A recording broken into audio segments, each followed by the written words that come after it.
আদম আলাইহিস সালামকে বানাই আল্লাহ তাআলা নামাজের সুরতে বসায় রাখছেন। কথা বলার শক্তি, চোখের শক্তি, কানের শক্তি, হাঁটার শক্তি সব দিয়েছেন। আল্লাহ তাআলা চাই রয়েছেন কৌতূহল, প্রথম বানাইলাম দেখি কি কয়, দেখি কি কয়, দেখি কি কয়। 40 বছর কথা কয় না, 40 বছর কথা কয় না। আল্লাহ তাআলা ইরফা রাসাক, মাথা উঠাও, কথা কও না বেটা, কি হয়েছে তোমার? মাথা উঠায় বলে, খোদা আমি সব পেয়েছি, আমার কথা বলার শক্তি আছে, আমার দেখার শক্তি দিয়েছেন, কথা বলার শক্তি দিয়েছেন, বুঝার শক্তি দিয়েছেন।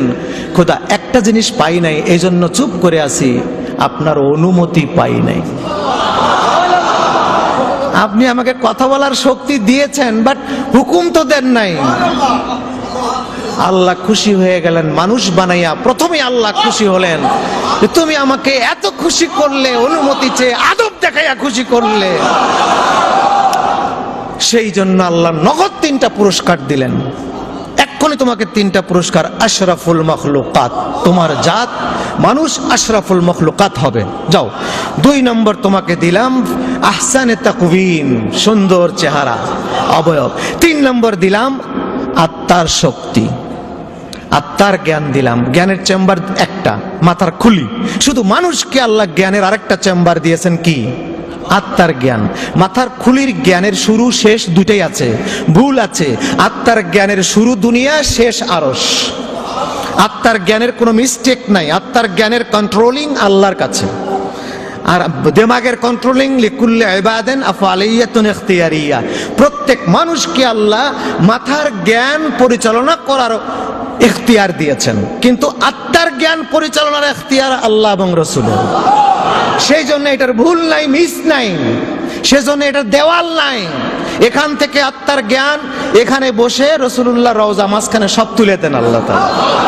আজকে দুনিয়ায় যারা বেয়াদবি করছে, মরা কবরে শোয়ার সময় যখন মুখটা ঘুরাইয়া ঢেল দিয়া কাজ করে দিব, মাঝখানে গম্বাদে খাদরাত থেকে সব তুলে দিয়ে বলবে, মা তাকুলু লিহাদার রাজুল। কেটা এটা? চিনলাম না তো, চিনলাম না। রাসূলুল্লাহ কপালে হাত মেরে আবার পর্দা ফেলে দিবেন। নাসিতু কামা নাসিতা, দুনিয়ায় যেভাবে ফতোয়া দিছিলা দাঁড়াইয়া ইয়া নবী, বেদাত বেদাত, আজকে ওইভাবে আমিও ভুলে গেলাম। যাও। আর আপনারা আশিকে রাসূল, আমরা মারা যাব যখন,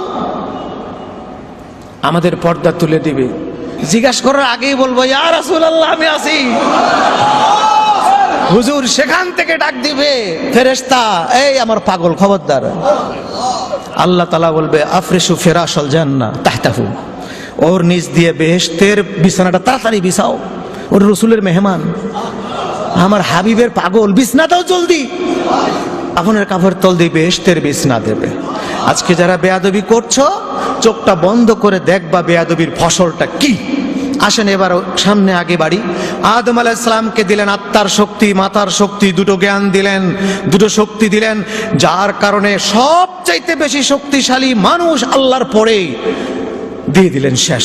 তাহলে আদব দেখাবার কারণে আদম আলাইহিস সালাম পেলেন পুরস্কার, আর বেয়াদবি করার কারণে শয়তান 6 লক্ষ বছরের ইবাদত শেষ হয়ে কি হইল? মালাউন। কি হইল? মালাউন। আল্লাহ কোরআন শরীফে বলেন, আমার রাসূলকে কথায়, কাজে, ইঙ্গিতে, আকীদায়, 4টায়, কথায়, কাজে